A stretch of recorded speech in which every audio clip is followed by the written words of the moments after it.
On this week's episode of The Geek State, we're talking about Sony PlayStation 5, and that's pretty much it.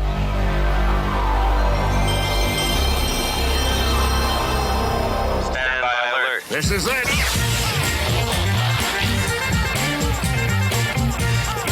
First in friendship, fourth in podcasting. This is The Geek State.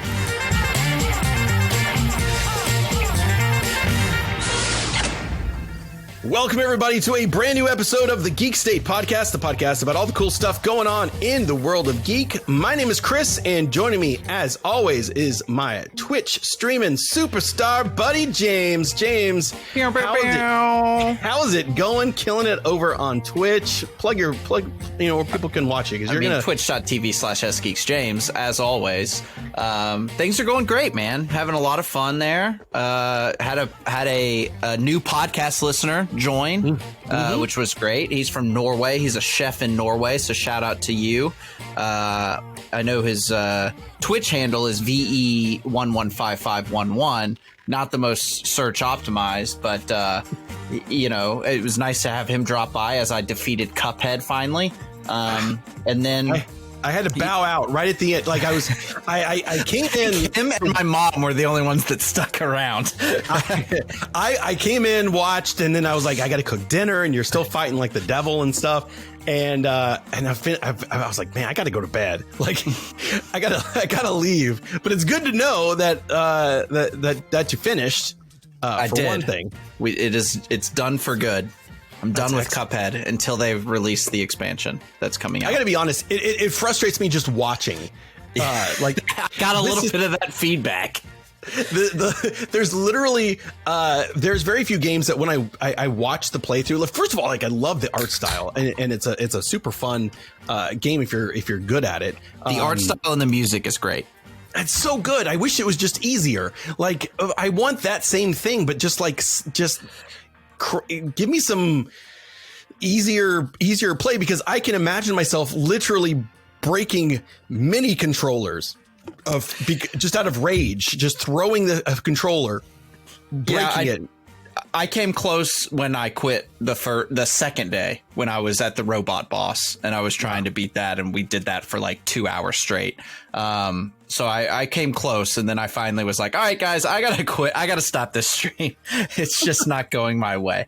But we don't mental health at that point. The good news for you is that I won't be streaming that anytime soon. So it won't be painful for you to watch. That's the good news. Back to crashing aircraft and all that. So yeah, and I even downloaded a different aircraft game that's more action packed, and we're gonna see if I can get that to work with my joystick, which will be sweet. More fun to watch. I need to get a joystick, because I downloaded. I subscribed to the Humble Bundle Choice, or yes.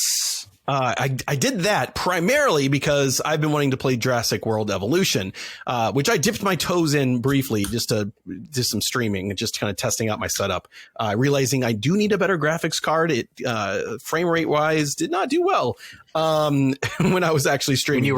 Yeah. It takes a good bit of processing power, that streaming. Yeah, but, I mean, it would work fine if I wasn't gaming. Like, if I was just broadcasting video, it would handle it fine. Right. And I had to ratchet everything down to the lowest settings as well, just to stream at something that was also playable at the same time. But while I was in the Humble stream, it was great, because been wanting to play Jurassic World, but I didn't want to pay $60-$50 or whatever for the game. But Humble Bundle's Choice had the game available, and I bought the month at a time 3-game package, which was like $14. So you only get a couple games, and then you also get access to like a treasure trove of like old stuff. And I downloaded X-Wing Alliance and X-Wing versus TIE Fighter, and I was like, yeah, let's play. And I launch it, and it's like, no joystick detected. And I was like, okay, shoot, I need a not very expensive joystick, because I want to revisit the days of playing that game, because I have fond memories of X-Wing and TIE Fighter. Yeah, you can definitely find a cheap one for like $20 at most on Amazon. But anywho, speaking of games and Twitch, we are gathered here today. Yes. To discuss PlayStation. They just had a big event. I mean, it just ended probably an hour and a half ago, I would say. And they made a lot of announcements and completely skipped on some announcements that I was waiting for. And we'll talk about that. Yeah, let's do that. So this was supposed to happen a couple weeks ago, and it got moved back a few times. So there's a little bit of hype, a little bit of excitement. There's the fan community was waiting for this, and we got it's weird because when we started podcasting, James, just a little memory lane, back in the launch of the PlayStation 4, one of our very first episodes was watching the stage presentation of essentially what happened today for PlayStation 5. It's just there's no stage presentation. This was a pre-recorded, packaged production that they live streamed all at once. Nothing was actually live, of course. Right. PlayStation, they've already done, and we've already done the show on the specs of the internals, the how many gig of floppy doos of it's teraflops, sir, and how many Apple cores the thing runs, and all of the guts and gizmos that are gears and spinning things inside of a PlayStation. We've already done that show, so you can look that up in our archive. And we've also even had a show where we talked about the freaking controller. And at the start of this, we got another look at the controller. And then I'm watching it on YouTube. I'm watching the chat go by, and people are like, show the console. And they had a brief video of one of the guys, and he's all like, check out these games. And we got like an hour worth of trailers. But let's not bury the lead. Let's start, James. I want to hear your impressions of the reveal of the actual box, which I don't know why it's so important, but it is. The look of a box that's going to sit on your television console, probably out of sight mostly. But first impressions of and just overall thoughts of what we got console wise, like the actual machine itself. Yeah, so I mean, people are saying it looks dumb. They don't like it. I personally do like it because I have a white entertainment center and black TVs, so it actually works really well for my setup. So I'm really lucky there. But I think it looks pretty cool. The one thing that I think is a huge issue with it is you can't really tell from the pictures. The pictures are all vertical, and you can't really tell whether or not it can be laid on the side. So I have seen, I've been, we haven't had much time between the end of this and recording this now, but it does have a vertical, a horizontal. Horizontal. Yeah. Well, that's so good. It does. And it sits with if you are looking at the picture, it sits with the disk drive on the bottom. Disk drive on the bottom. Yeah. So if you kind of like flip it to the side. Yeah. Huh. Interesting. Very interesting. I would have thought it would have gone the other way, but that makes sense, I guess. So it'll have just a concave area where it doesn't touch anything. Correct. It's a nice place for dust to collect and make it really hard. I saw a tweet and make it sound like a AC 140. Yeah. Or AC 130 when you're booting up. The full, we got the full fan and stuff going with this thing. It's sleek. It's got some interesting curves and stuff. My first thought was it looks like a router, like a fancy, Netgear Nighthawk router in white. I'm sure this is going to come in different colors down the line. That's what, there'll be a special Call of Duty edition that'll be, camo or whatever, and there'll be some other stuff. The same with the controller. I mean, the base controller is white and black. The whole hardware line follows that same design aesthetic, across the whole thing. But there is a difference. This is the first time in at least I can remember that this is the first Sony PlayStation that's given you the option of a digital only, correct? Like there's not a PlayStation 4 digital mode version. It's the first console that did that. The PSP Go also did that when the PSP was big. For Xbox, that year. Xbox has done this. Xbox does have the Xbox One SAD, the Xbox One S all digital. And this tells me one very important thing, that this is the one with the disk drive is going to be more expensive than people want it to be. That's what that tells me. They're gonna. Yes. I think that if I had to guess, and they didn't announce prices, but if I had to guess, the one with the disc drive is going to be $650. The one with the out is going to be $500. Or $550. Yeah, I was thinking like the disc might be, of course we're guessing. They didn't announce the price or date. I was thinking $599 for the one with the disc and like $499 for the cheapest any of them will be is $499. I can't imagine. But one thing that I did find interesting when they did the reveal is usually they don't reveal like all these little accessories with it. Like they did a remote control, like a TV remote type thing. And then also the camera. And I am praying that I do not have to buy another different camera for my PlayStation. I've got a PlayStation 3 camera. I've got a PlayStation 4 camera. I've got a Wii sensor bar. I've got a Wii U sensor bar. The top of my sound bar is just dying for room right now. It's one more camera. I have Wii sensor bars stacked on top of each other. There's going to be like one game that's going to come out that's going to be like, and now dodge, and you're going to have to like dodge, like they're going to try to shoehorn a thing in. Yeah. I can't. What is this for? Is this for do you think that this is meant for like streaming, like people who are, like this is I think that's part of it, because they did mention on the I don't know if they mentioned on this or if it was the previous one where they talked about the controller, how it has the create button and things like that. I think that I honestly believe that they are going to turn this console into both a streaming device, which they did with the PS4, even though it's a bad streaming device. And then I think they might even include some like editing, like where you can videotape yourself, because they've talked about how they will have, you'll be able to run multiple applications at the same time. So I think that is definitely a possibility. Also, this is backwards compatible with PSVR, which requires the camera. So okay, that makes sense. So that's the number one reason. The other stuff I think is probably ancillary to that, but I do believe that they are going to be. I can't imagine that you can't stream directly to Twitch with it.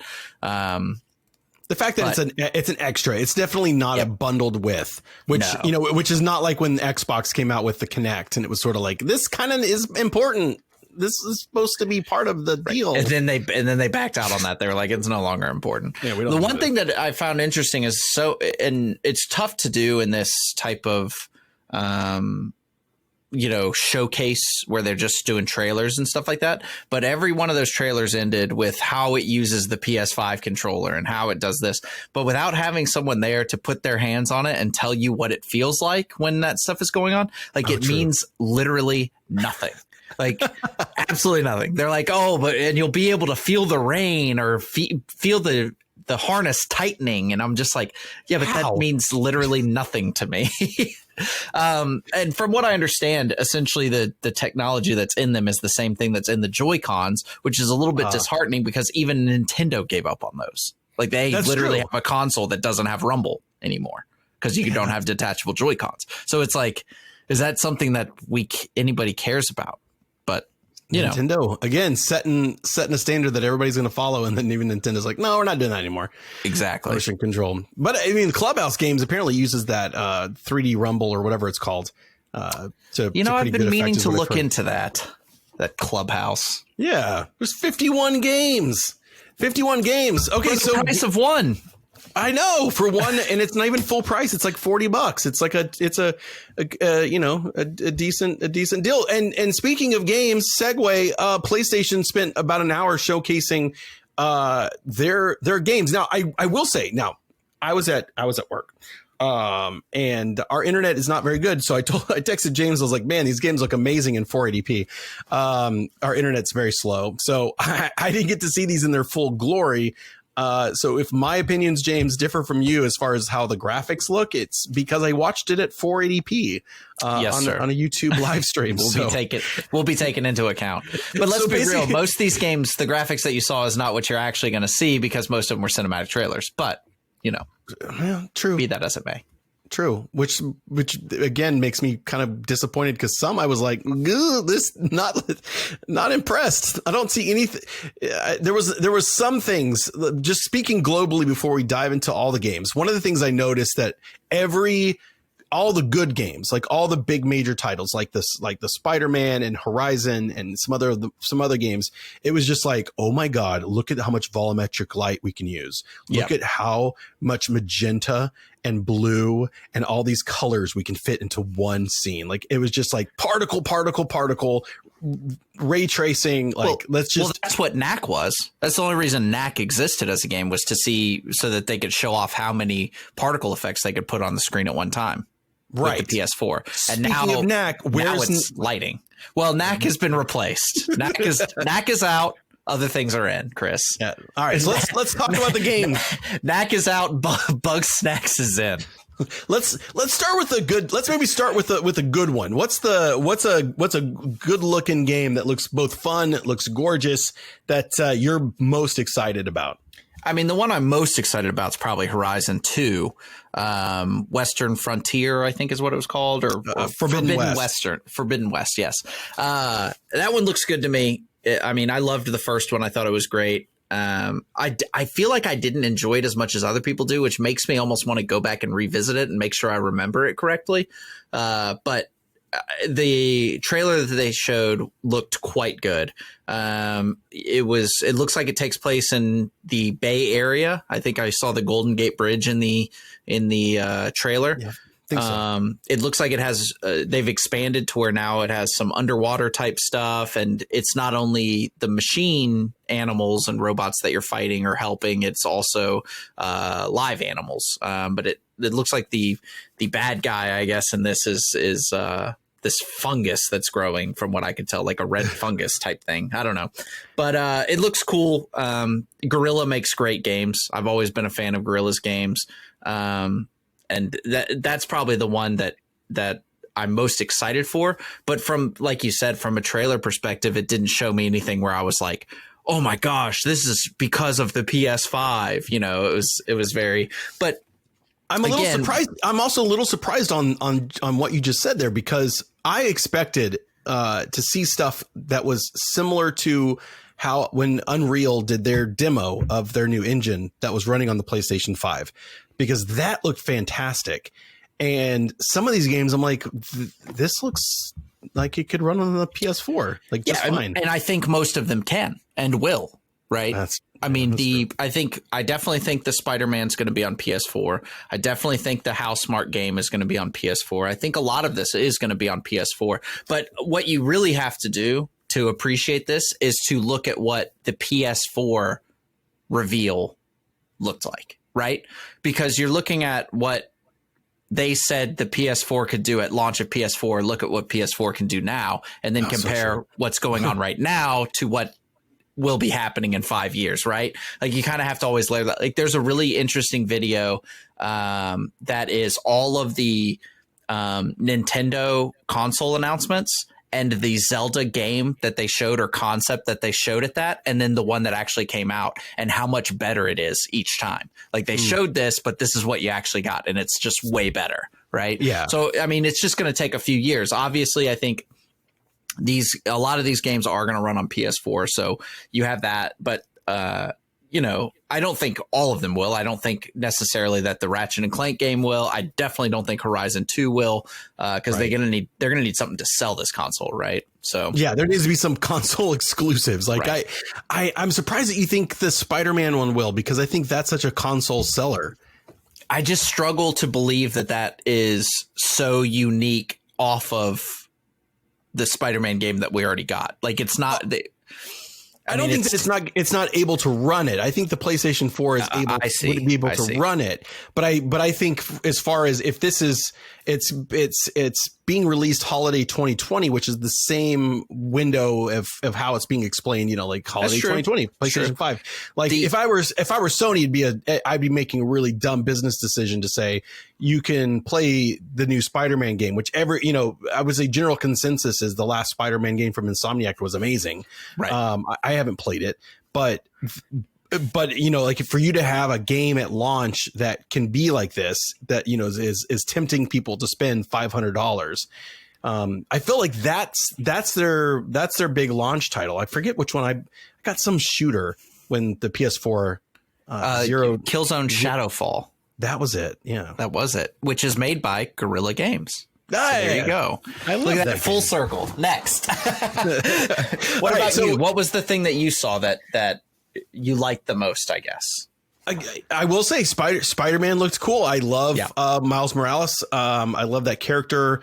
That one. And then I'm trying to think of, there was Deathloop, which was had a really cool trailer. It was kind of 1960s kind of style. Graphic wise, not too impressive. But I like the concept of the whole live, die, repeat kind of. Yeah, so that is the one. That's Arcane Studios, right? Is that the one? Yeah, in Bethesda. Yes. So that's the group that did the Dishonored series, if you know anything about that. It's like a kind of a stealth action first person game.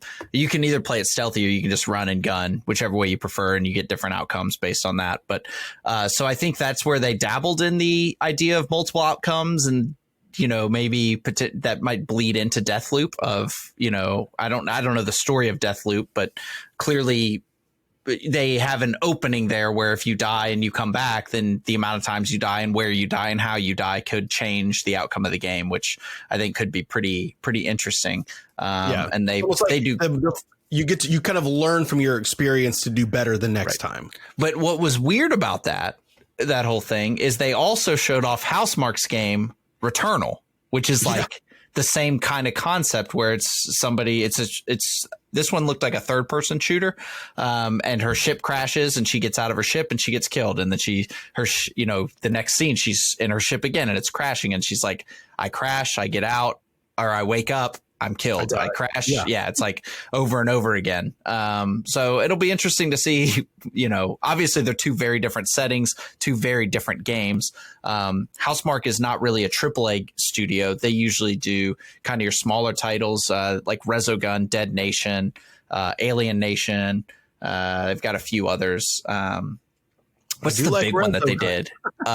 Super Stardust was their biggest one on PS3. But yeah, they make great games. A lot of their games are always a lot of fun. But this is probably their most, from what I can tell, their most ambitious game. Yeah, yeah. This looks it's definitely more story based. Like I feel like it's like one of those games where there's also you're kind of playing more action based than the type of story games like. What am I thinking? Like the one where it's like the one you were playing where everybody was on a boat the other day on Twitch. Everyone's on a boat? Yeah, it had Iceman in it. Everyone's on a boat in it. Oh, Man of Medan. Sorry. Yeah. It's like one of those games where it's like, I don't know, like what do you think you should say? And then and then you choose. That's like playing a movie with some outcomes. This is more like an action, but it's also like it's got a big story. Where I think that Deathloop is more of an action shooter, less light on story. Like I don't feel like there's it's as cinematic as Returnal is kind of shaken up. There was a lot more platformers than I would expected. Everybody on the YouTube chat was not having it. Yeah. So that was one thing that I had issue with is like, they first showed the Ratchet and Clank game, Ratchet and Clank Rift Apart, which, I demand that internally this is called Rip Apart. Because Ratchet and Clank has always had the what do you call it? Names. No. Names that mean something. Innuendo. Like they had Going Commando and Up Your Arsenal, those type of titles. And it had to have been Rip Apart. And then they were like, we can't call a game Rip Apart. No mom's going to buy that for their kid at GameStop. Exactly. So, but yeah, I mean, that game looked cool. I think that the reason for that, it says in the show notes, is that they wanted to show off how fast it loaded, because it had these rifts that you could point a gun at and transport to the rift, and it immediately put you there. There was no loading, and it was very different area. So I think that that's really why this one was shown off. And I was like, in my head, I was like, okay, cool. Ratchet and Clank, PS5 mascot. They're sticking with Ratchet and Clank. And then 20 minutes later, they showed off Sackboy Adventure, which is 3D Sackboy or 3D Little Big Planet, which threw me off as well because they just released Dreams, which was kind of designed to be like, you can now build 3D things that you couldn't build in Little Big Planet, but now you have Little Big Planet 3D with Sackboy Adventure. And then 20 minutes later, they had Astrobot.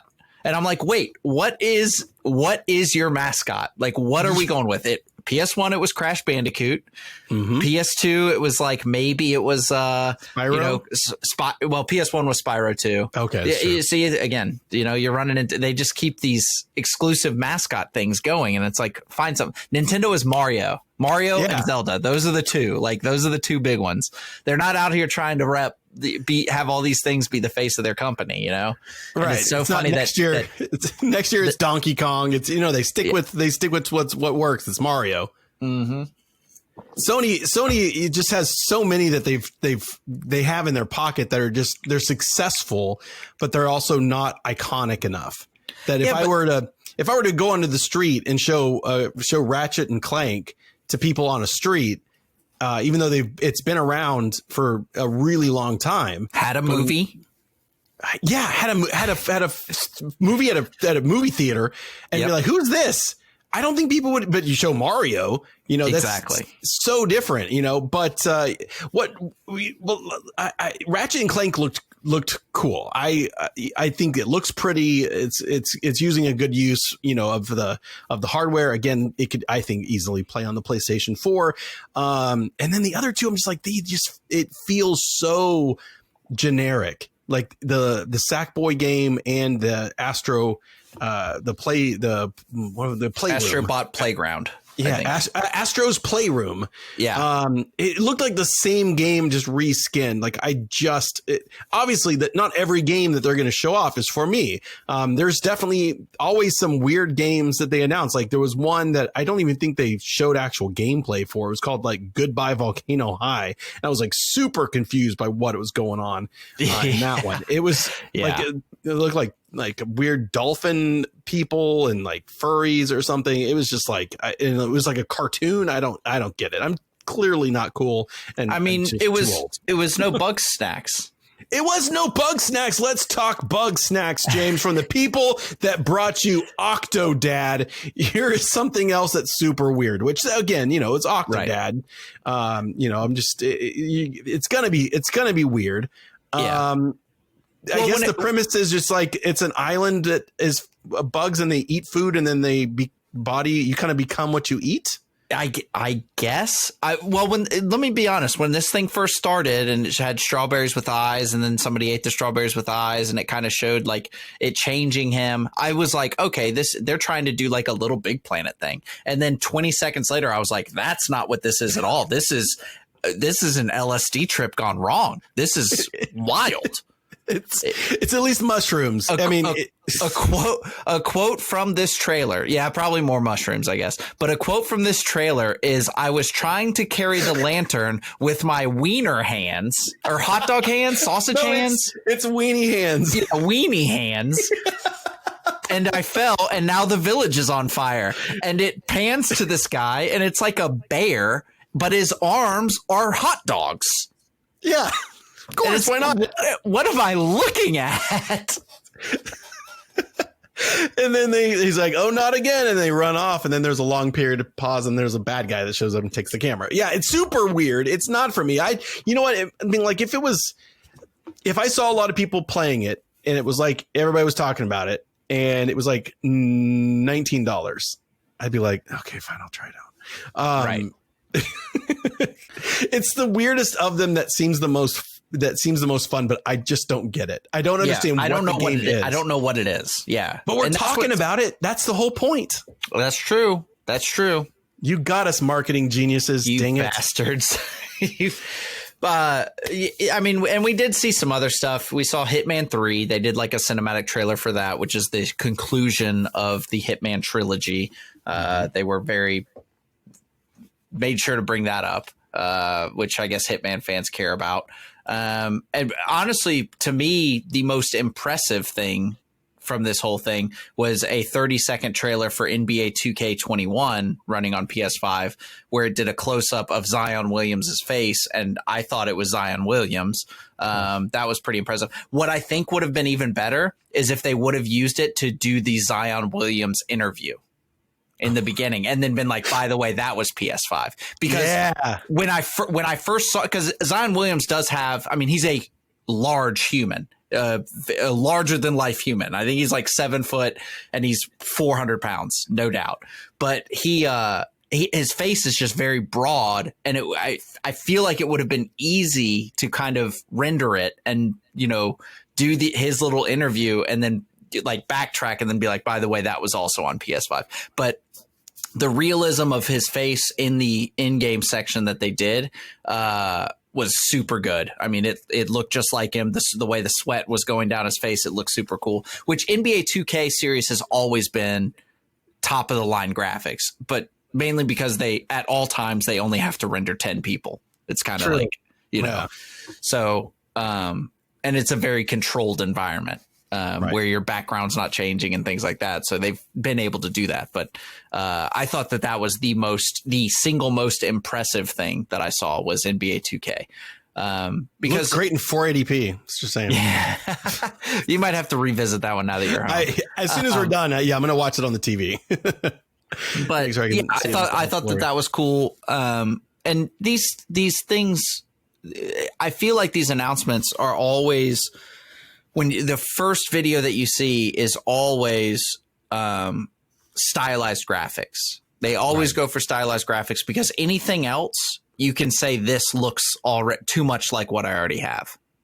Like with the stylized graphics, you see the bright colors and all the particles and all the craziness that's able to happen on screen. But if those were realistic graphics, the only thing you would look at is the facial animations and things like that and be like, well, that looks a lot like what I already have. So what am I here for? So I think that's why you do see a lot of the stylized games for this, and not really the, you know, crazy, you know, your God of War and stuff like that.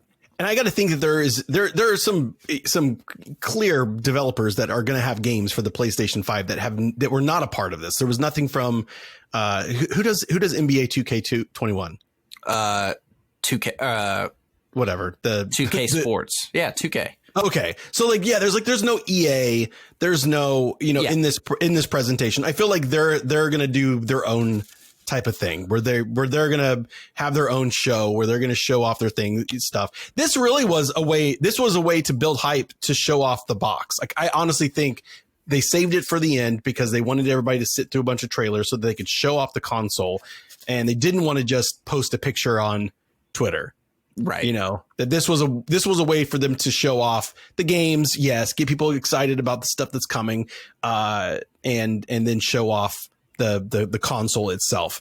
One trailer, and I know, James, you mentioned it on while we're texting while this thing was wrapping up, that's also stood out, because I'm not as well versed in the universe, but you clearly picked up on the clues. But it was a very creepy trailer, very what's the word? Very black Gothic. And white, almost Gothic. Yes, that's the word. And I didn't know what it was until the end, when it was like, oh. So tell me about The Village.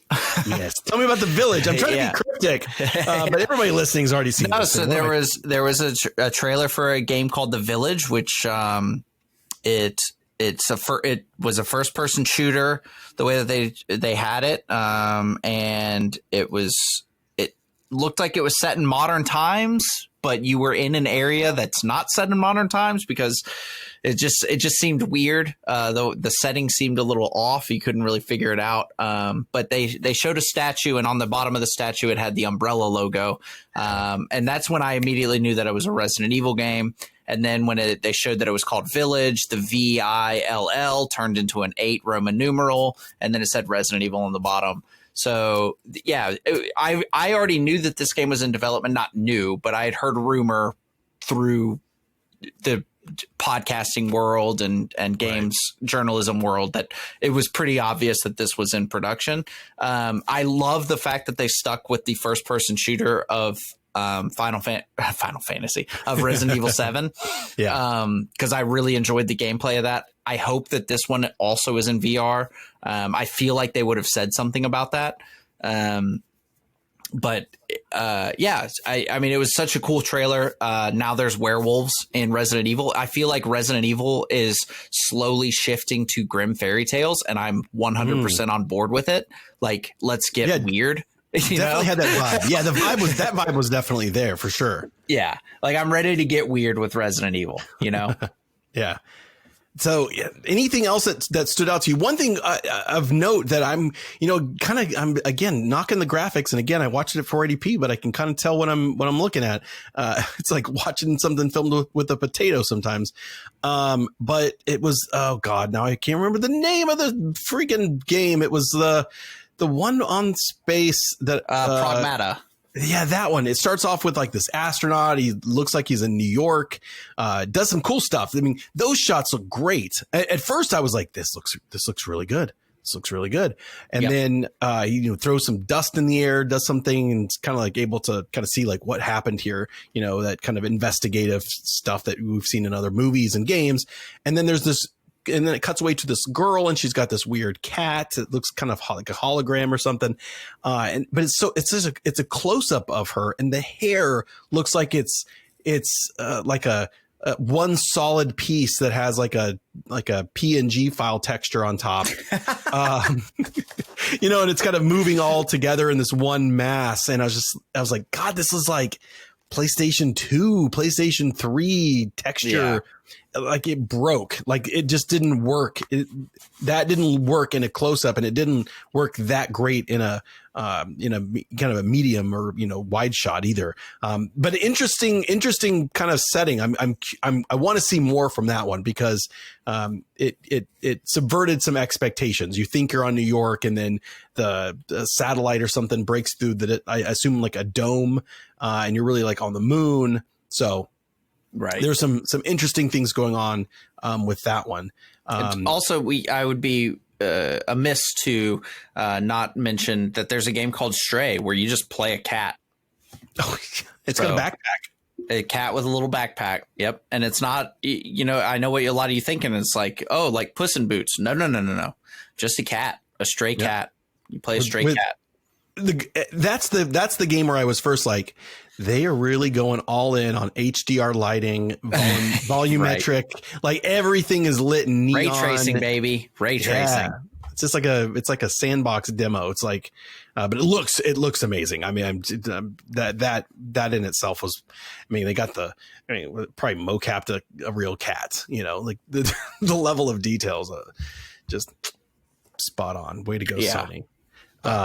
Overall, what do you think? You satisfied? I mean, I know we have looking back at previous announcements like this, right?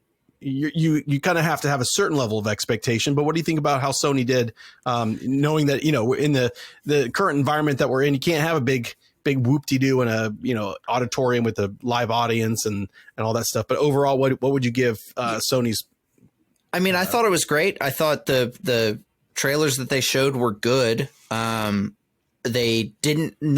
My issue with it at this point is that nothing that they showed what made me go, I have to have a PS5.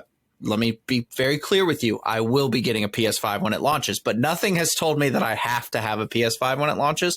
I was so hoping that when they were doing the Horizon, that it was going to close out with available PS5 launch or something like that. I thought for sure that was going to be the case, but they didn't say that. So, and they didn't even give a date or a time frame. It just went to Gorilla. They didn't say 2020, 2021, 2022. So I can't imagine that game comes out any later than 2021, but I was a little bit bummed that it wasn't a 2020 game.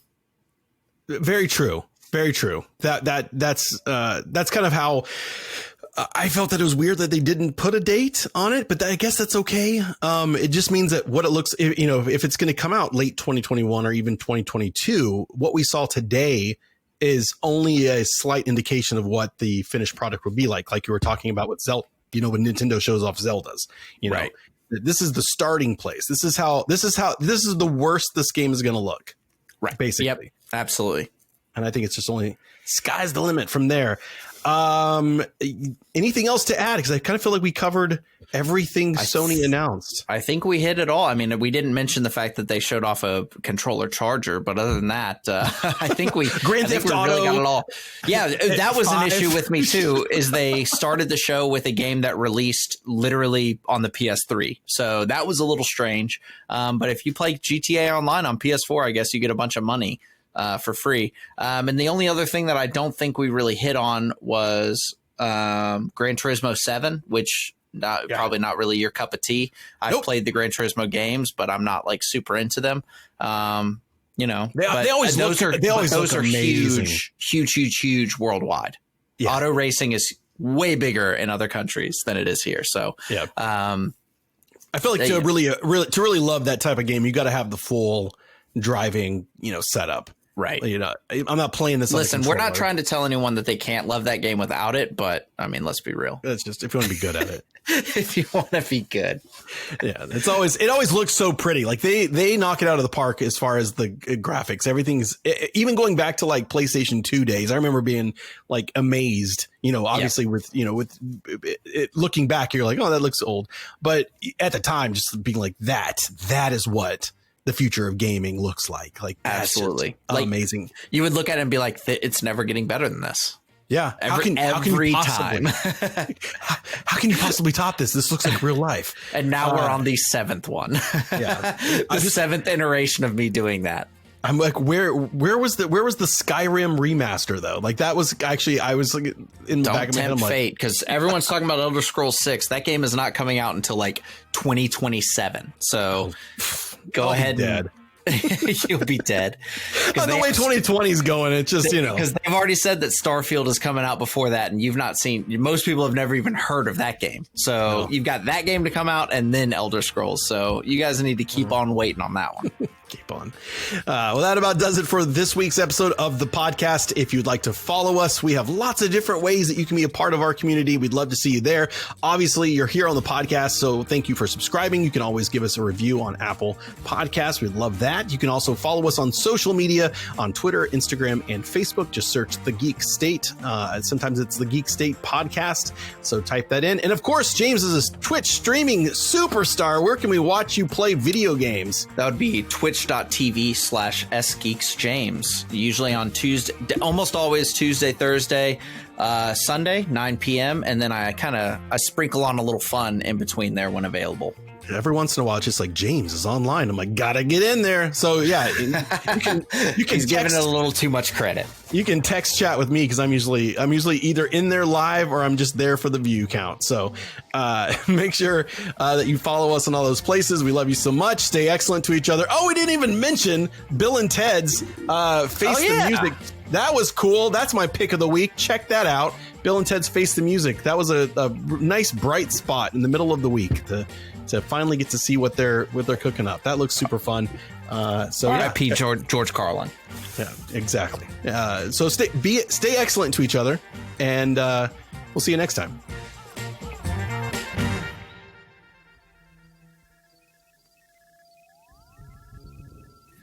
Wild Stallions. So stupid.